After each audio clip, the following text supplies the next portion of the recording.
Hi, everybody, and welcome to another episode. Today, we have with us the very prestigious Joe Roth.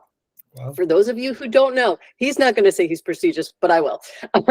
For those of you who do not know, he is the main driver behind why our district is one of the fastest growing districts in terms of accumulating very high quality, intelligent, trustworthy individuals who are investing into not only community projects, local projects that are absolutely changing the world, building a better future for the next generation, for generations to come. And today you are going to meet somebody who is at the forefront, shaping the future of Rotary and its international legacy. Welcome. Phew, what an introduction. Wow. I didn't know I was all of that. Yes. I know I have to talk you up because you're not going to do it for yourself. So I have to let everybody know just like how much of a force you are behind the scenes, in the scenes. But thank you for coming on. My Do you want pleasure. to give a little bit of an intro of who you are and what is your profession? Sure. My name is Joe Roth. First of all, I'm a 25-year veteran of the Rotary organization. I must confess that I was a 13-year member of a competing organization. I was a Kiwanian for 13 years. Yes. Okay. There goes the word is out. I was a Kiwanian. I was a Kiwanian for 13 years. And I found very striking similarities in the two organizations. And so that's 38 years of service to the community. And it's become a very, very major and important part of my life. As a professional, I've been a jeweler for over half a century. Started when I was in my teens. And so I just celebrated my 70th birthday this past week. And so 50 plus years in the jewelry industry. I continue to do that. And I love what I do. It's been a challenge through all of my years and continues to be something I love to do.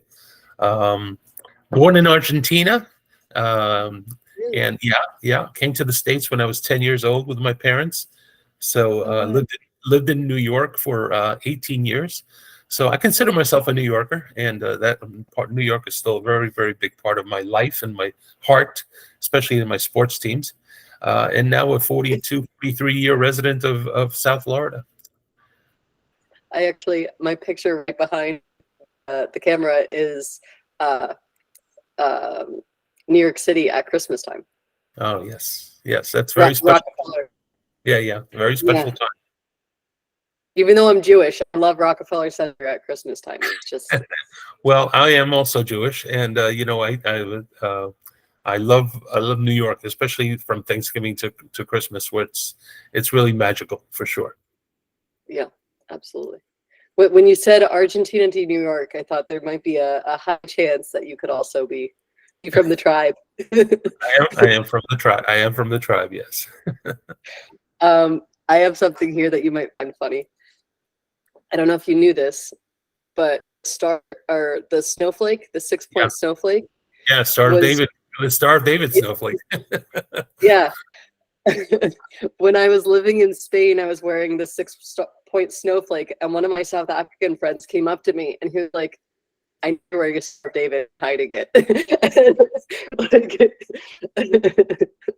It's like very, very subtle, very subtle. Well, you know that snowflakes are individual, right? Not two of them are the same. So nobody else had that snowflake. You were the only one. I don't know about that. I bought it at a jewelry place in Finland.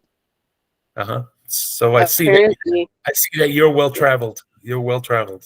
Oh my gosh, 48 countries. Oh my Lord. I heard you're well traveled as well. You're on like a cruise every other week? Yes, something like that. I want to be you when I'm older. No, for sure. That is a goal that you need to shoot for. This past year we were actually in South Africa, taking a cruise out of Cape Town. So yeah, great stuff. And we had plans on visiting. I believe you're from Israel originally, right? Or no? My husband is. Oh, your husband is. Okay. We actually had plans on celebrating my cousin's 70th birthday in Haifa in June, but obviously now that's something that could be put on hold. We'll see how things develop there. But I have never been to Israel, and I hope to get there. Yeah, yeah. And so I had hoped to get there this coming June, and but we'll see. Well, hopefully that still could be open to us. We'll see. We go some and we go for 3 to 5 weeks in the winter, so that my kids get to see the other side of the family. But this year we had to pause our winter trip because of everything going on. Yeah, for sure. My family's in Haifa. Oh, really? Okay. Yeah. My cousin's in a kibbutz right outside of Haifa. I'm not sure what the name of the kibbutz is, but yeah, she's been there for over 50 years, I think. Yeah.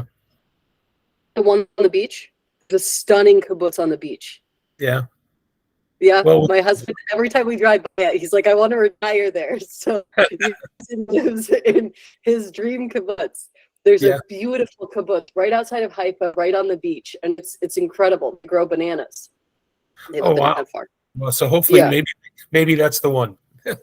Yeah. If it is, you're going to have a very nice time. Hopefully everything calms down. Yeah. We could talk about that later. Yes. I could go on that rabbit trail for hours, but we're limited on that. So let's see. How do you use your professional knowledge in service projects locally and globally?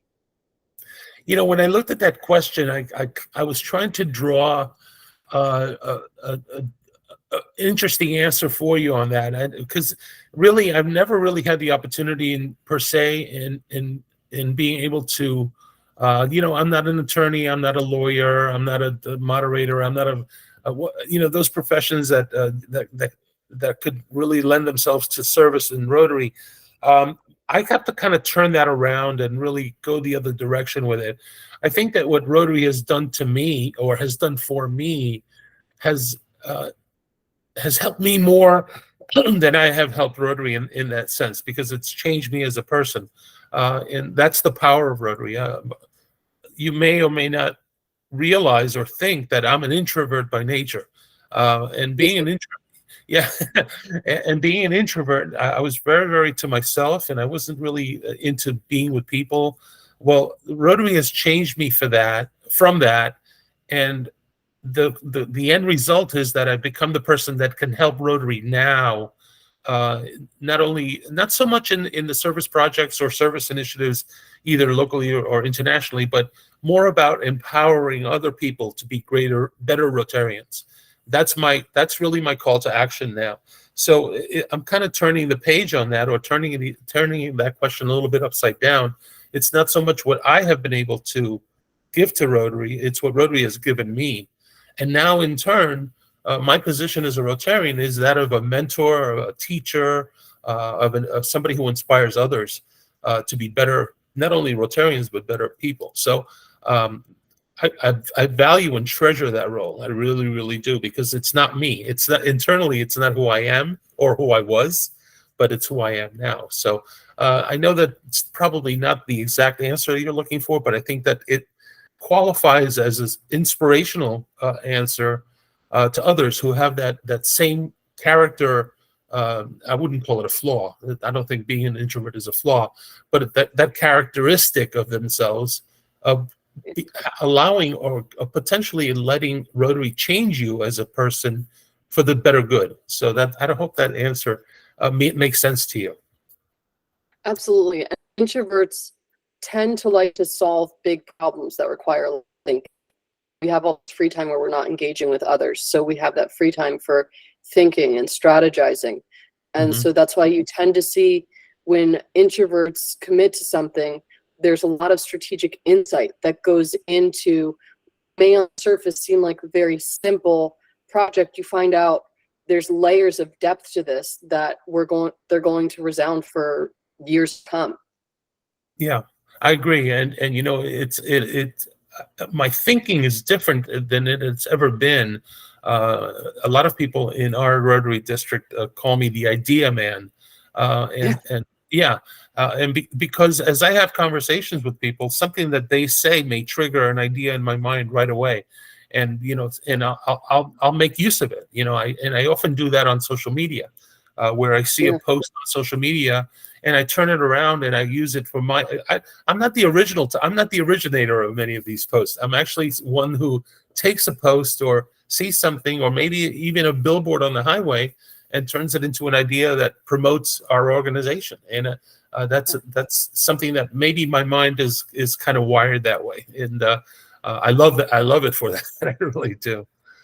Yeah. And also, I'll say one more thing for supportive introverts is when an extrovert's an ideas person, they'll come up to you and get a list of ideas and expect you to implement it. When an introvert's an idea person, they'll come up to you, tell you what their idea is, and then they go away and they implement it. So that's where, like, That's when you have an ideas person who's an introvert, you have a powerhouse. When you have an ideas person who's an extrovert, you have a handful. You're gonna need to explain to them delegation. I'd have them no. sit down with an ideas person who's an extrovert, and I had to explain to her how Rotary works. I'm so happy that you see it that way, because I never really thought of it that way, but I could certainly see that in myself. I do go back and implement it. I'm a doer. I'm not just a talker. I'm a doer. That's what. Yeah, and so and it's important. It's very important to me, and it seems to be powerful for others. Yeah, and something else that I'd say to your professional knowledge plugging into Rotary is I've noticed that jewelers are very perceptive, because someone comes into their store and the jeweler has to see, okay, what piece of jewelry do they want to put on that's going to show the best version of themselves. And Right. at Rotary, when people come in, you have to say, okay, this person values these things. Which service projects can I plug them into that's going to help them to be the best version of themselves? So that unique neural pathway and that unique thought process is probably something that's helped with building such a strong membership base. Would you agree? Yes, I do. And you do become a people person, or maybe you have always been a people person, but by maybe just implementing these skills that you have, you are able to read a person and say, you know what, and be very forthright with someone who's going to be very new to Rotary and say, listen, you have the capability of being strong in this area. Pursue it, and go for it. And so when you're able to be a people person, you are a good listener as well, and being a good listener is a trait that is important when you're dealing with so many tangible things that a person has to offer. So that's where my strength lies, and I enjoy that, and I try to share that with a lot of people, and it's worked out for the most part. I think that's why, people kind of turn to me for their problems or their issues in Rotary. They may not go to people in their own clubs, but there's that email that says, I need your help, and so I'm totally open to that. I could tell you that in the few minutes before we started our recording, something that I've been like not sharing with anybody, I opened up to Joe about it and asked him for his advice and input on it. So when he says this is a skill of his, it really is, because usually I'm an oyster and no one can get me to say anything. Or Joe, my husband, and I are like steel vaults. Like we're very quiet with everything. But let's see. So you already answered this question of when did you join Rotary? 25 years ago. But what made you decide to switch from Kiwanis to Rotary? I mean, aside from all the jokes we make about why. Let's keep the political side of this out of it. But unfortunately, it was an interesting dynamic, because at the time I had my jewelry store in Sunrise, Florida, which is not far from where I live now in Weston, and so I decided to get involved with this young group of people that were in this club, in this Kiwanis club, but after 13 years, it folded, and it just it went away. It just as happens in all organizations, right? So it went away, and they used to meet at 7:30 on Thursday morning, so it became part of my life. 7:30 on Thursday morning. Yeah. So when I moved from Sunrise to Weston 33 years ago, somebody who was a father in the Boy Scout troop where my son was being a Boy Scout was a member of Rotary in Davie, Cooper City. And he says, Joe, do you know that there's a Rotary Club that meets at 7:30 on Thursday mornings in Weston? So Yeah. 7:30 Thursday morning, and a club that is similar to Kiwanis. Yeah. So boom, there it was. I went for the Yeah. first time. I went to see my club. That club at that time had 30 members. It was only 5 years old. Had 30 members, and it was in a growing community. And so I started working there. 6 months into it, they asked me to be on the board for the next year. I said, whoa, whoa, whoa, just slow it down, guys. 4 years later, I was president of that club, Rotary Club of Weston, and 10 years after that, I was governor of this district. So it's been an interesting ride, a very quick one, and so that's why I joined the Boy Scouts of America. My son was in this Boy Scout troop, and they said you should join Rotary. It's something that you'll enjoy, and you could be the liaison between the Rotary Club and the Boy Scout troop. And it made a lot of sense because Boy Scouts do service. And that's how we got involved. Yeah, so it was a great match. That's brilliant. I didn't think about that. So when my grandfather was so active in Rotary, all of my aunts and uncles, there's 6 of them, they were active in Boy Scouts and Girl Scouts. Yeah. And I didn't even think about the two connecting, but that's probably where they formed that habit of doing a monthly service project. Yeah. Yeah, it became a very natural coexistence, very symbiotic relationship. And the Boy Scouts did service with the Rotarians, and the Rotarians supported the Boy Scout troop monetarily, so it was great. Yeah. So that's my start. And then final thing is, what is one thing you'd tell those thinking of joining Rotary International? Boy, that is such a deep and deep question, and it has so many potential answers.